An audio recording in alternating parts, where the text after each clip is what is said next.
Okay, the following is a video over 2.4, which are infinite limits. And this is when you've got a graph where if you try and take a limit, like we are here at -1 and at 3, and you have the graph isn't actually approaching a single y value, rather they're going to infinity. So we're kind of going to explore this for a minute. And the first I want to take a look at this function here that we've got x over the quantity x squared minus 2x minus 3, all quantity squared. What I want to do is I want to rewrite this and do some algebra, just so we can kind of see what's going on.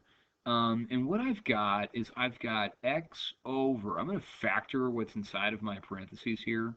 And if I factor that, I'm going to get x plus 1 times x minus 3, and it's this whole thing squared. Now, because I'm multiplying these two binomials here, I can square both of them, and it's only because I'm multiplying. So let me rewrite it like this. I've got x over the quantity x plus 1 squared times x minus 3 squared.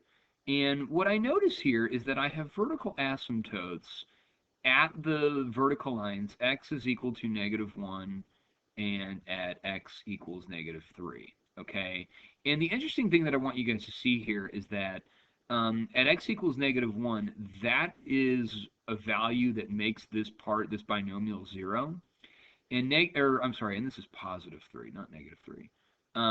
And x equals +3 is another value for x that makes our denominator 0. So these values here make the denominator 0, make the denominator 0. All right, and so we get vertical asymptotes from that. Okay, that's what gives us vertical asymptotes. And so the other thing I want you to look at is how both of these values are squared, how this is squared and this is squared. Then that means that at those, because my multiplicity is even, my multiplicity is even, okay, at both of those vertical asymptotes, they're both approaching, they're either both going up or both going down, okay? So what I want to do here is I want to actually answer these questions here about these limits. So let's take a look at the first one, the limit as x approaches -1 of f of x. And as we approach -1 from the left and from the right, they're both going towards -infinity. And because both of them are going towards -infinity, that's what our limit is, okay? It's going to -infinity, all right? It's not really approaching a single y value, but they're rather just getting infinitely small, okay? If we take a look at the limit as x approaches 3 of f of x, then we actually get that they're both going up.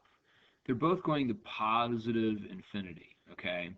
So, we can answer these questions just by looking at a graph, but we can do this, okay? So if we have asymptotes, we can determine what the limit is graphically. Okay, so let's take a look at another example and see how this all works. We got a graph of G here, and it says that we've got vertical asymptotes at 2 and at 4, okay? And those are denoted here by these checkered lines. So as the limit as x approaches 2 from the left, we are actually approaching positive infinity, okay? And if we go from 2 from the right, if we go look at the graph over here, we're actually going to -infinity, all right?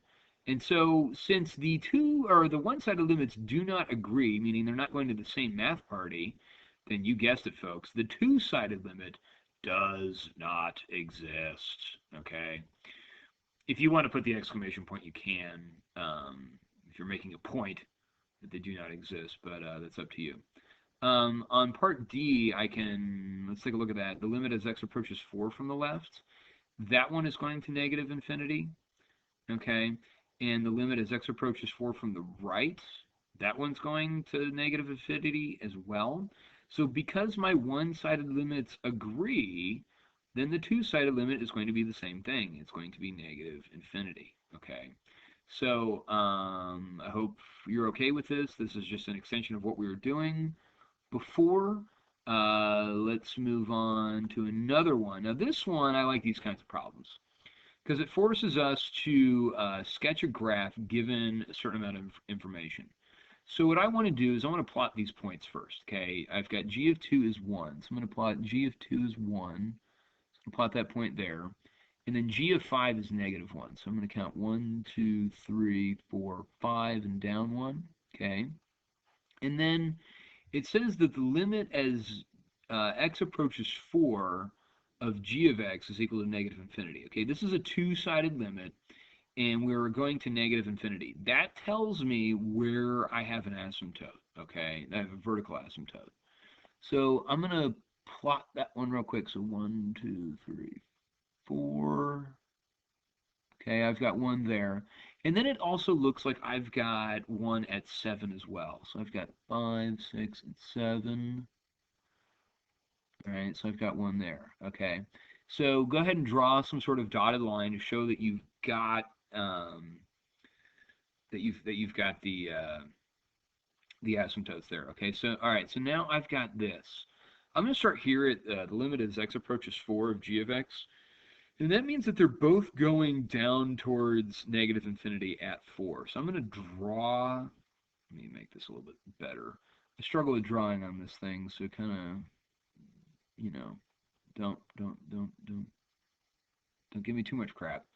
All right. So I've got this where it goes down to negative infinity. It goes to this point, 2, 1. It doesn't really give me any information as far as what's going on as x gets infinitely small. But I'm just going to have the graph go out like this. I'm not really concerned about what's going on necessarily over here. But I also need to come in from the right. All right, and I got to come in from the right, and I need to make sure that I'm hitting this point, 5, negative 1, okay? And as we approach 7 from the left, we're going to infinity. So I need to make sure that I have a line that's going up to infinity like that. And then, on this one, as x approaches 7 from the right, we're approaching negative infinity. So the graph does something like this, all right? And so I'm not terribly concerned. As long as you get the asymptotes correct, everything else will be fine, okay? So that's what your graph should look like, all right? All right, and then the last one I want to look at is that we want to evaluate the limits analytically, okay? One thing that we could do here, guys, is you can actually plug values in really close to 3, plug values in close to 3, and see what you get. Or we can kind of just draw this function and kind of know what's going on. And this would have to be done on a calculator, okay? But we're going to have a question. I'm just going to tell you, we're going to have a question like this on the exam, and you're not going to be able to use a calculator, so you kind of need to know how to draw this. So let's just go ahead and sketch this real quick. Let me sketch a y-axis and an x-axis, and I have a vertical asymptote at 3, okay? So I'm going to come in here, and I'm just going to plot 3. All right, because 3 is the value that makes my denominator 0. It's also the value that we're approaching on our limit. But what I know is that we have a vertical asymptote here, and that's because as 3 is the value that makes it undefined, makes our denominator 0, okay? So, but what I also need to look at here is the degree of my denominator. My degree is even, or I'm sorry, is odd. Is odd, okay? And so that means that my multiplicity in my denominator, multiplicity, is odd. Now, we talked about how the multiplicity in the first example was even, and how they went up in the same direction, but because this one is odd, then it's going in different directions, okay, at 3. All right, and so and what I know is that if I plug in numbers that are larger than 3, if I plug in, like, say, like 4, okay, if I plug in 4, it's 2 over 4 minus 3, which is 1 cubed, which is 2. And so I know that my values are positive here, but as I approach 3 from the right, I'm going to positive infinity, okay? So I know that I'm going to go to infinity here. Okay, if I plug in, say, something like 2, okay, I get 2 minus 3, which makes this whole denominator negative, Now if I cube that, it stays negative. So this one actually goes to negative infinity. All right, and so I'm going to draw that in there. And then the limit as x approaches 3, because the two-sided limits don't agree, they're not going to the same math party, this limit does not exist. Okay, so I wanted to do this one graphically with you. We can look at more examples of this in class, but there'll be a question like this on your exam. So I'd pay close attention to this, and we can talk more about how these graphs operate and how they work. And we'll go from there. So I hope you enjoyed this video. Please get started on your homework and come to class with some questions.